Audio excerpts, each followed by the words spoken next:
Today, I'm gonna talk about how Ralf Rangnick is going to revolutionize Manchester United. And I'm going to focus on three main areas. The first one being his tactics and his style of play. The second one being his coaching methods, the way he drills his players, he gets them to buy into his philosophy and apply it on the pitch. And finally, his man management techniques and how does he create a dressing room environment that helps the players to thrive and that is conducive to success. There is doubts on whether players like Cristiano Ronaldo, for example, would work within a Ralf Rangnick system, a system that is based on pressing, and that's what we're gonna be talking about. However, now before I carry on with this video, as you're watching this video, I'm probably still at 0 subscribers. So if you like football content, please make sure to hit that subscribe button.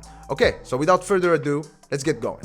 Our football, our Red Bull football is heavy metal, rock and roll, and it's not slow waltz. You know, we hate square passes, back passes. Just having the ball ourselves as la pour la doesn't make sense.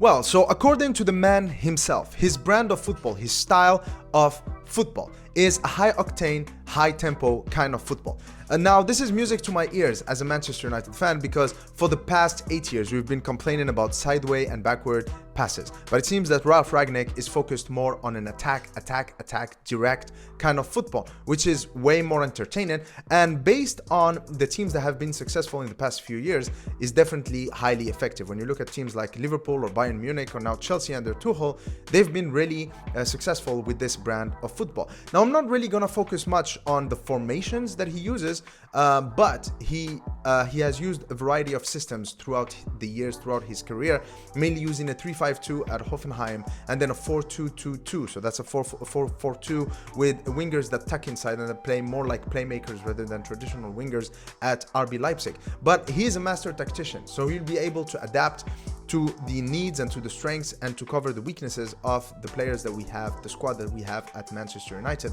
So I'm not gonna focus much on the formation, but rather on actually how does he play. Tactically, what does he want the players to do? Now let's keep on going and let's see what he has to say. And then we have the two situations of transition. What happens in the very moment when we lose the ball and what happens in the very moment when we win the ball. This is number 3 and number 4. And then, of course, you have the set pieces, also highly important. More than 30% of all the goals are being scored after set pieces. If we are honest as football coaches, what does that mean? If 30% of all the goals are being scored after set pieces, how much percentage of our training time should we invest in set pieces? So here, Ralf Rangnick is talking about the 5 key areas for every team to master in order for them to be winners. And these 5 key areas are actually self-explanatory, but let's talk about them for a minute. The first one is how do we play? How do we play? That means how do you originally set up your team to play? And this could be, do you play a possession game? Do you use wingers? What kind do you play with a slow tempo or with a high tempo, right? Then the second thing he says is how do you stop the opposition? That means when the opposition has the ball, how do you get it back? But what I like about what he says is what information do I give my players in order for them to win the ball back as fast as possible? And this is in contrast with Ole Gunnar Solskjaer, who coaching-wise as well as tactically was inept. Now, Ralf Rangnick is gonna actually tell the players, listen, player A, B, and C, they are good at this, so you should do this in order to counter them. Player E, F, and G, well, they have trouble with this, so maybe you should exploit that area. And this is amazing. Then area number 3 and area number 4 are transition areas. That means when we don't have the ball, how do we win it back? And then when we win the ball back, how do we attack as a team? And that's what we call counter pressing and counter attacking. And he has a clear idea of how his teams should play that. In fact, and here I'm talking about his coaching methods, he's notorious for having clocks installed with like huge alarms that are super noisy. In fact, they are super annoying. They scare the hell out of the players and out of everybody in the training ground. And the point of those alarm clocks is that as soon as the team gets the ball during training, it doesn't matter what drill they are doing, but as soon as they get the ball, he believes that the best time to actually score a goal against the opposition after winning the ball back is within 10 seconds. So that means as soon as a team gets the ball back, the clock starts ticking. 10 seconds for them to create a chance from winning that ball back. Same thing, as soon as they lose the ball, usually the standard is that he demands that his players get the ball back, win it back within 8 seconds of losing it. And so he drills the players this way so that every player knows exactly what is demanded of them. And what I like about him is just the clarity of the instructions. I'm not a professional football player, neither are you. And yet we understand clearly what this guy wants us to do, and that's amazing. The fifth area he talked about, which is again music to my ears as a Manchester United fan, is set pieces. He mentioned the fact that 30%, on average, 30% of goals scored and conceded are from set pieces, which means that it makes sense to focus 30% of our training time and our training schedule on set pieces.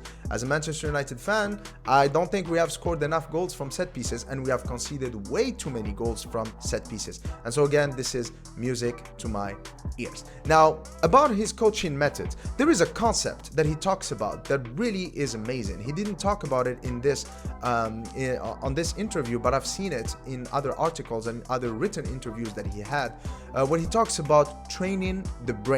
And what this means is that some managers just trust their players to make the decisions, to make the right decisions. But that works in a low tempo, in a slow tempo kind of football. But in a high tempo kind of football, these decisions have to become automatic. And so what he does is that he trains the brains of his players by just drilling and drilling into them all of these potential scenarios of when they win the ball back and how do they attack. How do they create chances? How do they move off the ball?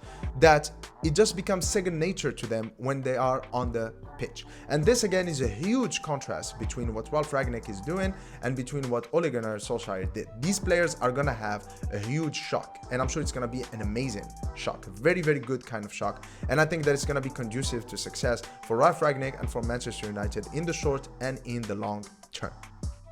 Wir können reden, labern, was wir wollen. Die anderen können labern, was wir wollen. Just do it.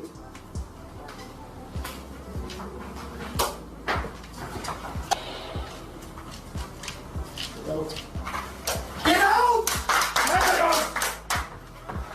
Ich will da draußen sehen, was unser Why ist. Ja? Ich will da draußen eine Truppe voller Krieger. Ja?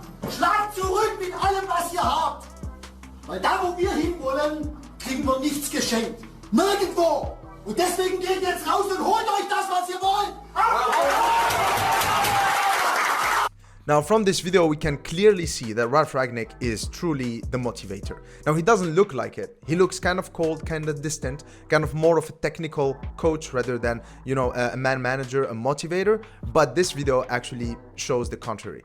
He is able to motivate his players. The players are gonna buy into his philosophy for two reasons. First of all, clarity and ability. They will see that he's actually a master tactician. And second of all, he is a motivator. He knows what to say, he knows how to say it, and he can definitely bring his A game. Which brings me to the Cristiano Ronaldo issue. Now, it's true that Cristiano Ronaldo, being 36, is not really a pressing forward. He's not at that age, but interestingly enough, he's never been that player ever in his career. He's always been carried around by other players. For example, during Manchester United's heyday in that 2009-2008 team, well, players like Carlos Tevez and Rooney were doing most of the running, right? So how will Cristiano Ronaldo work in a Ralf Rangnick system today? Well, here is the thing. Not everybody in a Ralf Rangnick system actually presses relentlessly. There are some players who are tasked with that, but not everybody presses relentlessly. How?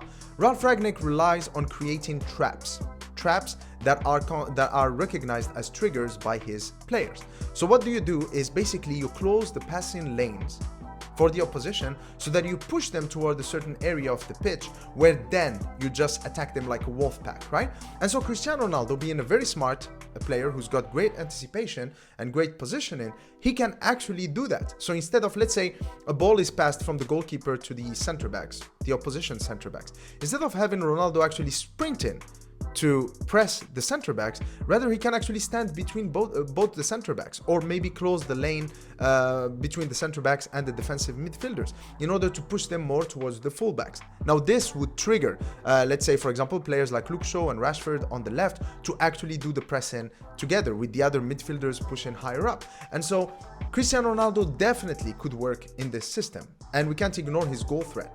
He's our top goal scorer. The guy just can't stop scoring. You can't really say, okay, you know what, I'm not gonna play Cristiano Ronaldo. But I think that he can still work within this pressing setup. And obviously he's 36, soon he's gonna be 37, so he can be rotated. But when he plays, we can still play a pressing game. I think that the reason we were ineffective pressers this season is because of Ole Gunnar Solskjaer's ineptitude as a tactician. So I hope that you guys liked and enjoyed the content of this video. Please, if you've liked it, please give it a thumbs up and subscribe to the channel. And I hope I'll see you soon. Cheers.